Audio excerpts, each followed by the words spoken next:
बम बम बोले दोस्तों। मेरा नाम सुलेखा है। मैं किसी की माँ, किसी की पत्नी और किसी की सास थी। मैं अपने परिवार के साथ बहुत खुशी से अपना समय बिताती थी। सोचती थी ख्वाहिशें सारी पूरी हो चुकी हैं। सब घर में मिलजुल कर रहते थे। अब कुछ नहीं चाहिए मुझे। ज़िंदगी में मेरा भरा पूरा परिवार है। लेकिन जब दिमाग में किसी और का फितूर चढ़ता है तो दिमाग जैसे काम ही करना बंद कर देता है। मेरे साथ भी कुछ ऐसा ही हुआ था। मेरे पति का अभी हाल ही में स्वर्गवास हो गया है। मैं उनके मरने से ज़्यादा दुखी नहीं थी, क्योंकि उन्होंने कभी भी मुझे एक पत्नी का मान सम्मान अपने परिवार से नहीं दिलाया था। सब जानते थे कि चाहे सुलेखा के साथ कुछ भी कर लो, नीरज कभी उसका साथ नहीं देगा। पूरे परिवार ने जब तक मेरा साथ गंदा व्यवहार किया, जब तक नीरज थे, उसके बाद वह मेरे बेटे और बहू को भड़काने का रास्ता खोजने लगे। पर अब मैं दोबारा उन लोगों को मौका नहीं दूंगी। इसलिए मैं अपने परिवार के साथ कहीं और रहने लगी थी। मेरी बहू बड़ी भोली सीधी सादी थी, जैसे कि मेरा ही रूप थी। और मेरा बेटा भी मेरा साथ देता था, क्योंकि बचपन से ही उसने मेरे साथ गलत होते देखा था। अब मैं इस नए नए घर में आराम से अपनी ज़िंदगी जीऊँगी। पर कहाँ, वहाँ का माहौल थोड़ा अजीब था। कुछ अच्छे लोग थे तो कुछ गंदे भी। हम अभी हाल ही में यहाँ शिफ्ट हुए थे, इससे ज़्यादा लोगों को नहीं जानते थे। मैंने बाहर आना जाना शुरू किया तो मेरी कुछ सहेलियाँ वहाँ बन गईं। वह बहुत अच्छी अच्छी बातें करती थी, लेकिन उनका रवैया थोड़ा गंदा था। वह लड़कों को ताड़ती रहती थी। उनकी पूरे दिन बस लड़कों के बारे में ही बातें करती थी। मैंने इन्हें कई बार कहा कि तुम अब बुढ़िया हो चुकी हो, नाती पोते वाली हो, तुम्हें ऐसी बातें शोभा नहीं देती। लेकिन वह मेरी बात हंसी में उड़ा दिया करती थी। उनकी संगत का असर अब थोड़ा थोड़ा मुझ पर भी हो रहा था। मैं पहले आदमियों से बात करने में हिचकिचाती थी, लेकिन अब जिस भी अनजान आदमी से मैं बात करती, वो तो दिमाग में बड़े अजीब अजीब से ख्याल आते थे। शायद कुछ अधूरा था मेरी ज़िंदगी में। नीरज से तो कभी मुझे प्यार मिला ही नहीं, बस एक जंजीर से बंधी थी। पर अब मैं आज़ाद थी, लेकिन बुढ़िया हो चुकी थी। मेरी पड़ोसन कहती थी, शरीर बूढ़ा हो जाता है, लेकिन दिल तो जवान रहता है, तू भी अपनी ज़िंदगी जी ले।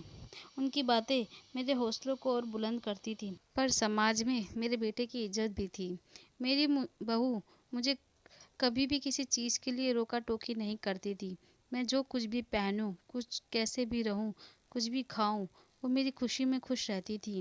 वह मेरा पूरा पूरा सपोर्ट करती थी, क्योंकि वो भी जानती थी कि मुझे उसके पापा से वो प्यार नहीं मिला था जो एक पत्नी को मिलना चाहिए था। एक दिन मेरे पोते की तबीयत बहुत ज़्यादा ख़राब हो गई थी। मैं उसे लेकर फ़ौरन एक क्लिनिक पर पहुंच गई। वहाँ मेरी मुलाकात नीरज से हुई। वह बहुत सुंदर था। उसे देखकर मुझे नीरज की याद आ रही थी। वह भी मेरी तरफ देखता जा रहा था, जैसे कि कुछ कहना चाहता था।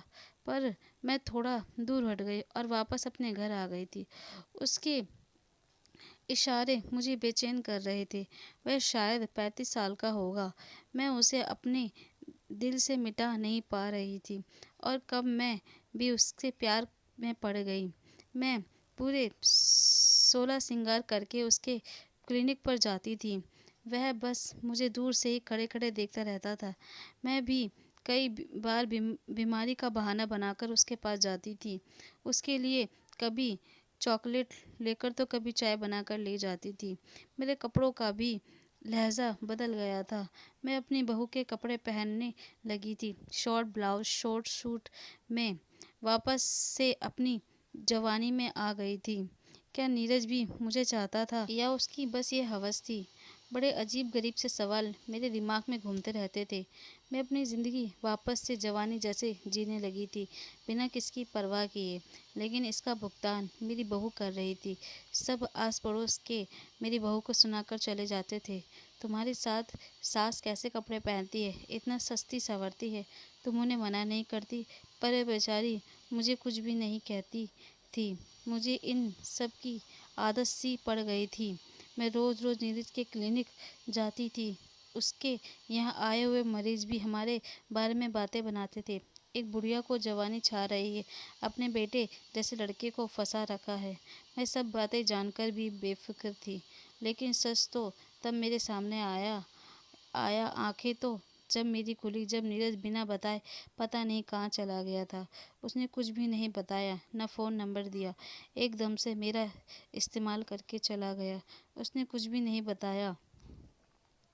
मैं रोते हुए जब अपने घर आई तो उन सब बातों को याद करने लगी, किस तरह से मैंने उसके लिए अपने आप को बदला था। लोगों की बातें भी सुनी थी, अपने बेटे बहू को भी नहीं सुनी। और जब मुझे उसके क्लिनिक के गार्ड ने बताया कि वह यहाँ से हमेशा के लिए जा चुका है, आप जैसी कितनी औरतों के साथ उसके चक्कर थे, अब उसका काम निकल गया तो वह वापस अपनी पत्नी के पास पहुंच गया था। वह शादीशुदा था। मैं पता नहीं किस भ्रम में जी रही थी।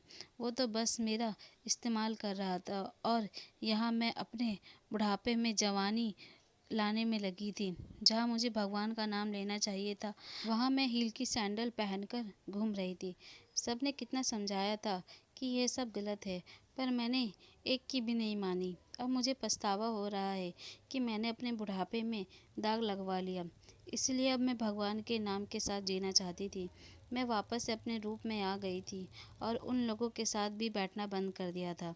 खासकर उन लोगों को समझाना ज़रूरी समझती थी जो मेरे जैसे ही रास्ता भटक चुके थे। अब मैं दोबारा किसी को यह गलती नहीं करने दूंगी। अगर आप मेरे चैनल पर नए हैं तो प्लीज़ मेरे चैनल को सब्सक्राइब कर लीजिएगा। प्लीज़ कमेंट करके ज़रूर बताना आपको मेरी कहानी कैसी लगी। मैंने तो आपसे विदा लेती हूँ, फिर मिलूँगी अगली कहानी में। इसी तरह साथ मेरी इस कहानी के साथ जुड़े रहिएगा। धन्यवाद।